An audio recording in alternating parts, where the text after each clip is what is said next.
Hello, Gemini. Welcome to Ula Tea Leaf Readings. My name is Lenor, and tonight I'm going to be reading your tea leaves.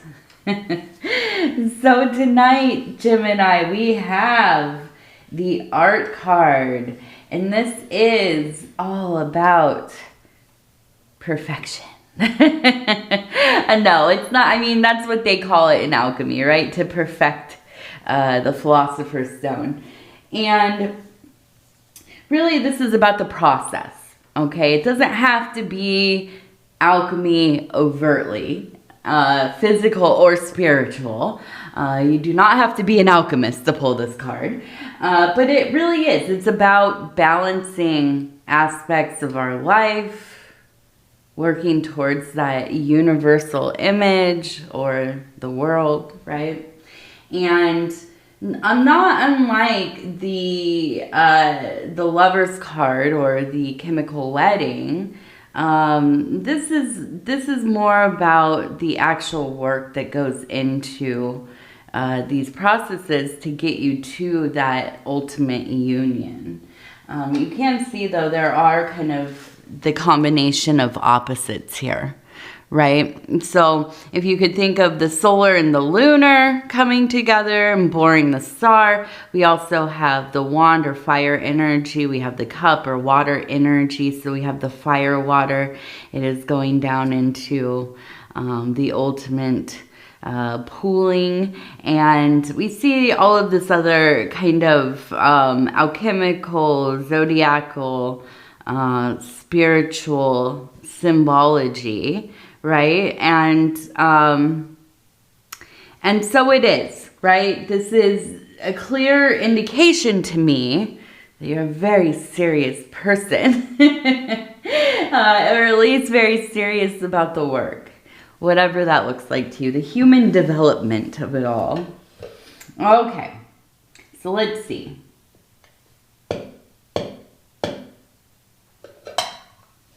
All right, let's see. Show me, tea leaves, show me. And so I also want to say thank you so much for deciding to click on this reading. I know some of you have never even seen a tea leaf reading. Maybe you've never even heard of tea leaf reading. It is an ancient practice, an old divination. You can scry with all kinds of materials. I mean, heck, really anything. I like to scry in the food that I'm cooking, especially soup. When it gets all nice, it's been simmering a little bit, and you're gonna go turn it down. There's maybe a little bit of the fat content of the stuff on the top, and you can see all of the moving parts, and you look and you say, today is gonna be a wonderful day, most auspicious, right? But you can scribe pretty much everything. You just gotta work on your eyes to see. Now, let's go ahead. We're gonna start right here. We have the energy of, yes, Santa Claus. I know, we're like about a month and a half out from all of those holidays, the many different winter/summer. I know in the Southern Hemisphere it is summer. I remember. But yeah, we're kind of out away from all of these kinds of festivals and holidays and, the harvest or the planting season in the South, of course. But we have this energy of something having taken place during this time. Now, if you celebrate Christmas or, anything that has to do with Santa, maybe, it's not really a secular thing, but I feel like something happened during that period of time. So somewhere in December, okay? I almost wonder if you had been expecting something, maybe some kind of news, maybe something in the mail, maybe, I don't know, maybe even, for some reason, I just thought of somebody proposing. I don't know. Let me not get you all excited if you are waiting to be proposed to, but something important it felt important, especially in that moment, but it didn't come to pass. And it does feel like it's been kind of a letdown. It's almost like to the point where I feel like your hope is waning a little bit. Okay? And I know it's only been a month, but here's the deal. It feels like everything coming together. It's like, it's just, everything is going to happen and arrive and be there, but the timing was just off, just a smidge. If you think about the universe and time being a made-up construct, I don't know if it is or not, but right, a few weeks off, a couple weeks off on human time, on Earth time, right? It's pretty tiny. It's not even, you know, half a blink of an eye. It's not even, you know, anything very measurable in the greater scheme of infinity. So that's what I like to tell myself when things are going slow. So I do feel like it's all coming together. And so that news you have been waiting for, it will be coming. Santa Claus got a little lost on the way, I think. I think that's maybe what happened. All right, let's see. We also have, it looks like the Emperor holding a rose right here. We have an enthroned person. This reminds me very much of some kind of glyph, right? But you can see the chair and the person, and here's the rose. Now, the rose represents the mystery, right? Sub rosa. And when we see the rose in Rosicrucian or Masonic or Hermetic or lots of different magical traditions prominently feature the rose in different states. It does depend what the rose looks like, and, you know, is it unfurled? Is it a bud? You know, is it drooping over? All of these things represent different points of the rose in its process. And so we look at this one and it looks like a healthy, vibrant, open rose. So this, to me, shows that there is a sense of revelation, but also maybe a revealing.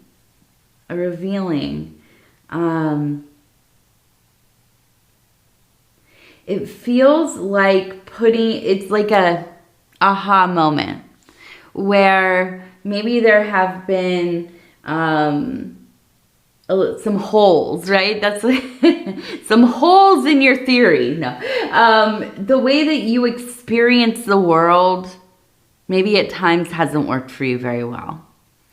I think that you know that along the way you've picked up some ideas or some coping mechanisms or the way that you react to things.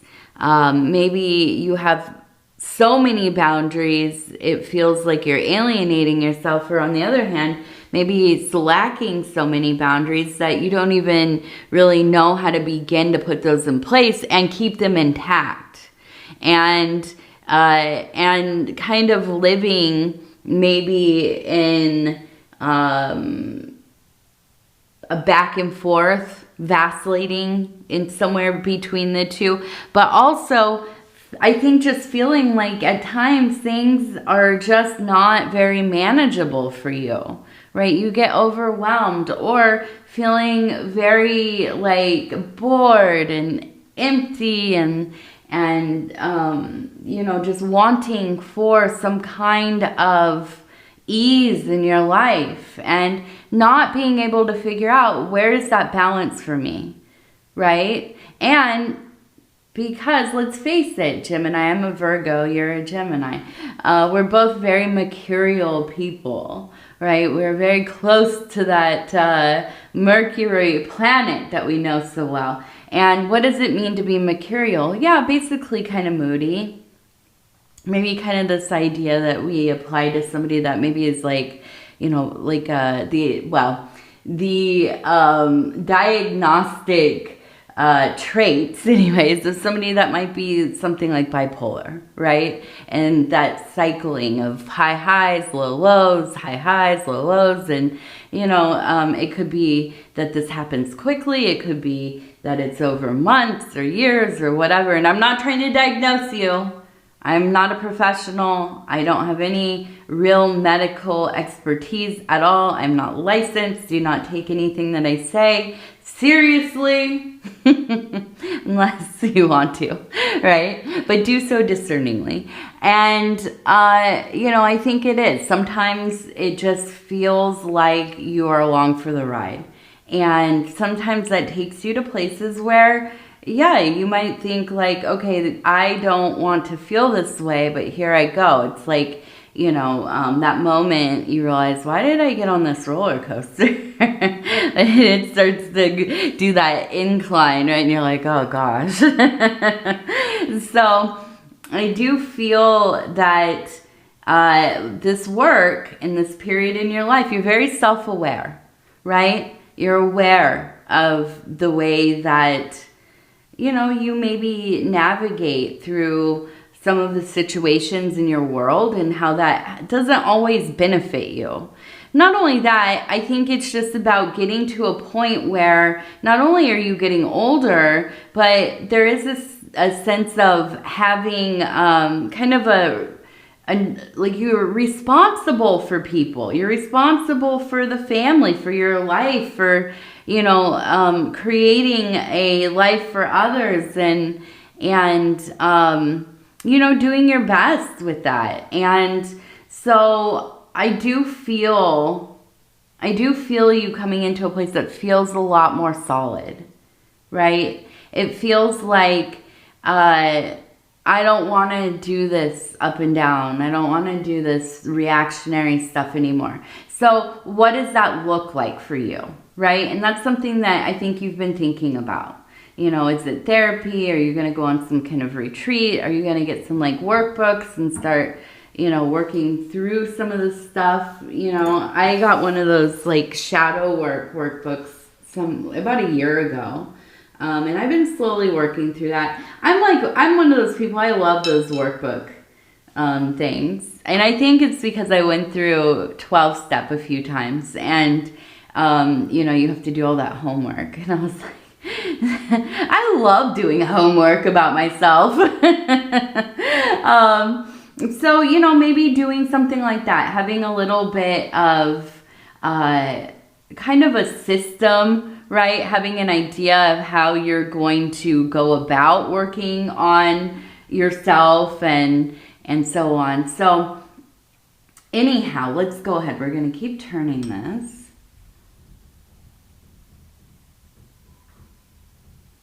And so I do feel like there is a bit of love here.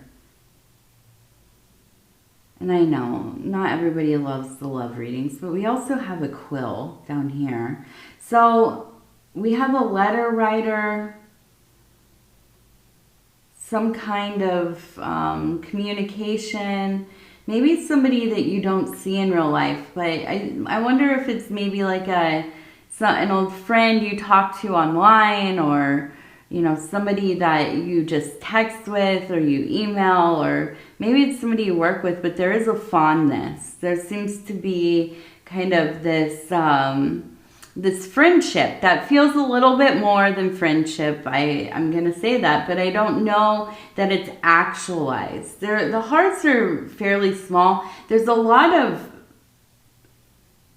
arrows flying around. So I feel like it's this kind of attempting to get there with each other, but never really aligning in the right time, right? Like you might be really interested for a few weeks and you're really into the conversations, and then things get busy, and then all of a sudden they're really invested in the relationship, the friendship, and you've got stuff going on, and you know, it's just kind of this back and forth misalignment. But I don't, you know, I think that there is a mutual fondness, obviously. We also have the name Dave, D-A-V-E, if you know somebody named Dave or David. And I keep seeing the name Kore down here, K-O-R-E, which is a goddess. She's actually the same as Persephone or Demeter. I think it's Persephone. And so this is, again, the Empress, but also she is the basically spring, right? She's also the goddess of the underworld. She's very dualistic. We all kind of know the story of Demeter and Persephone, right? Demeter's the mom. She's the goddess of harvest. And her daughter, Persephone, is the one that brings the spring. So, you know, Persephone is beautiful and wonderful and smart and gorgeous, and she is abducted, and we'll say it nicely, abducted, taken from her mother, from her family, from everything she knows, and she's stolen and taken to the subterranean, the underworld, Hades, right? And of course, Demeter is like beside herself. She's flipping out. And Persephone goes down. She is married to Hades. You know, all of these people are kind of, they remind me of like toddlers. They just take what they want, right? Who cares how it affects anybody else? But yeah, so over time, her mom's trying to get her back. Things are not going great. But Persephone starts to fall into her role really well, right? She likes to kind of be the goddess of the underworld, Ereshkigal. I like to call her Ereshkigal in my mind. But that's Mesopotamian. Probably the same goddess, but so she's down there, she's doing well. Now, a deal is made, right? A deal is made. So she can spend half of the year underground.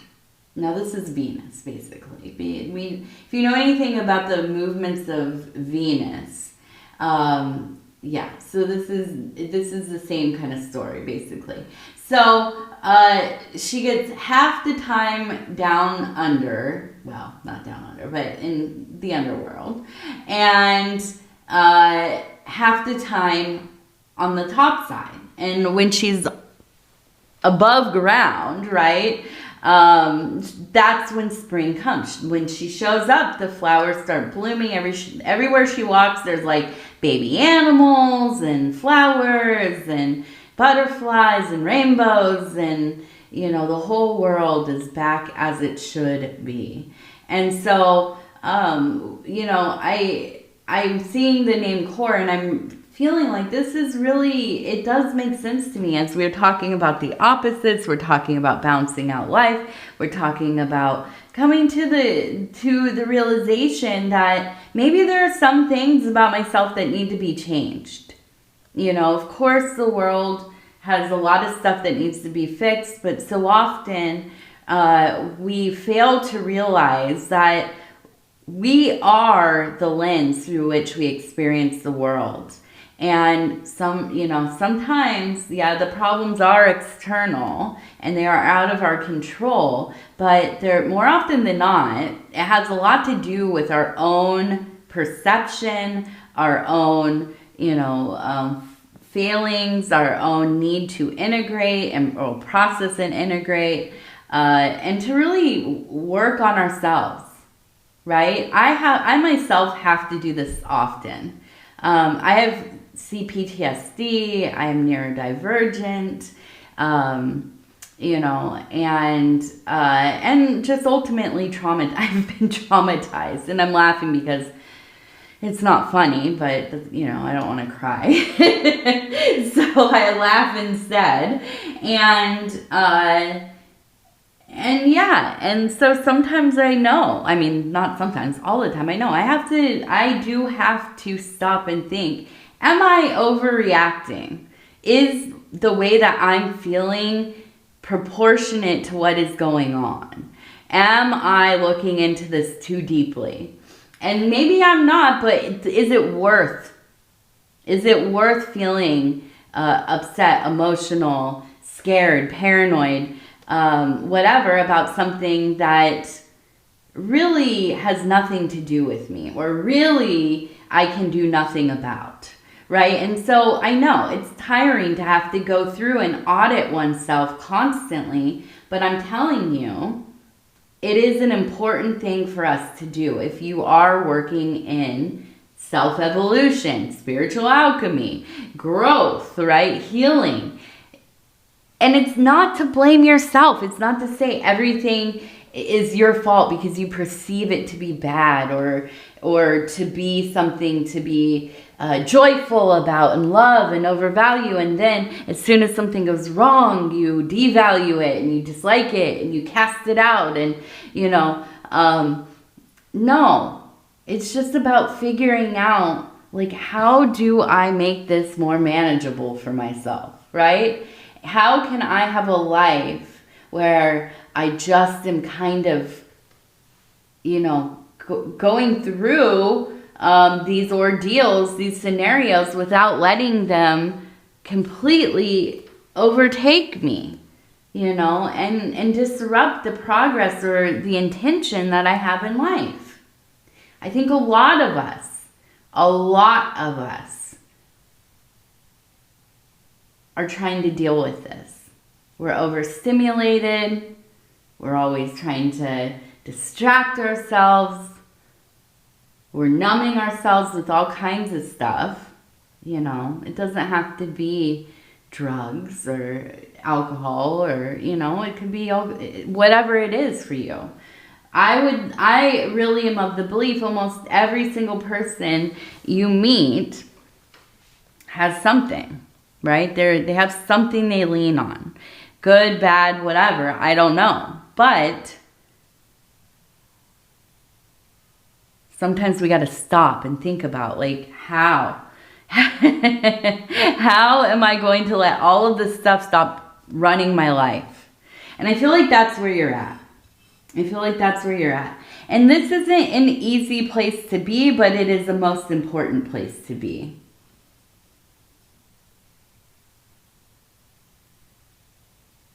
So I feel like we have a couple things here. There feels to be a special tree in your life. I know that sounds funny, but there's a tree. It is special to you. If it is in the mind's eye, if it is a place that you grew up and there's a tree that you used to climb, maybe in your own yard right now. Maybe you're standing at your kitchen listening to this reading, looking out the window, and you can see your tree. There's a special tree though, and I want you to visualize it, okay? I want you to think about it.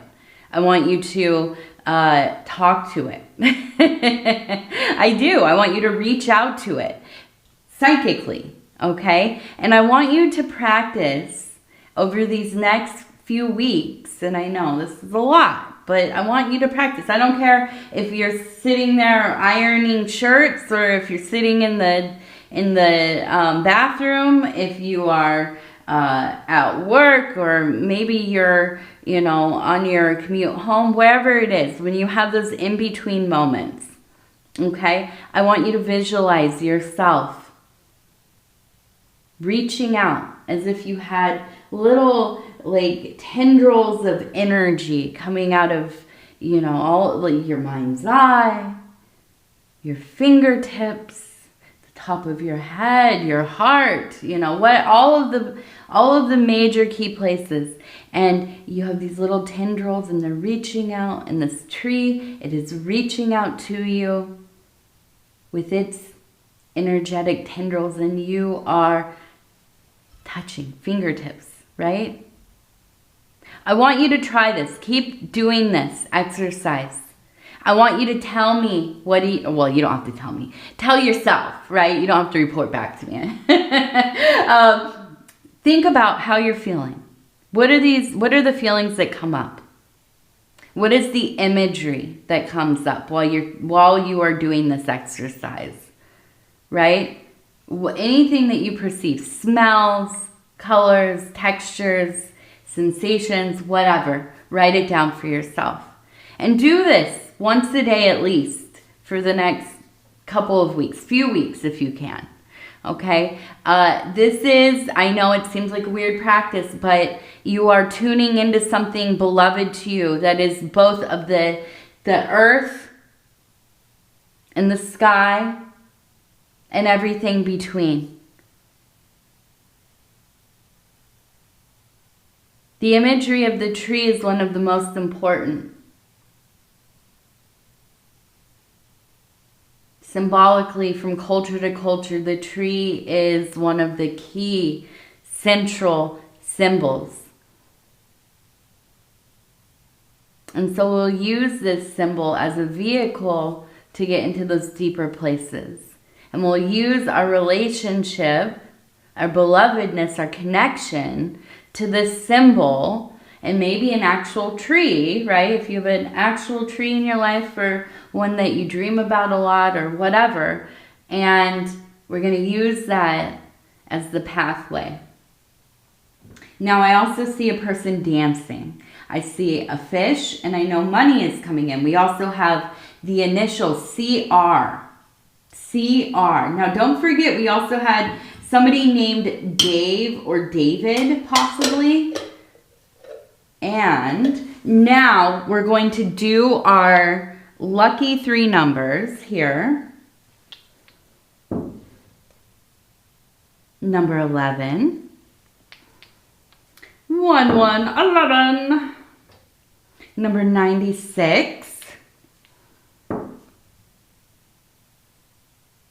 And number 43. Number 43. Beautiful. Now we'll end with our self-care affirmation cards, and I'm just going to flip through here. I'm going to stop where it feels right. Solar power. I carry within me a solar power. For centuries, the sun has stood as a symbol of royalty, truth, and strength. Today, I walk in that purifying light and bask in its power.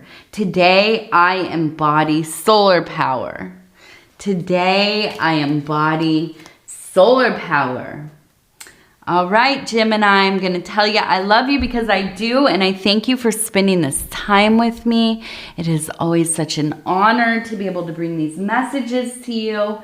And if you would be so kind as to like the video, it really does help the channel. And if you have not subscribed yet, please think about doing that. You can hit that little bell. It'll let you know when the next readings are coming out. Also, if you want to leave a comment, I would love to hear from you. Other than that, again, I'm going to tell you I love you, I love you, I love you. Take care of yourself, and we'll talk in a few days. Good night.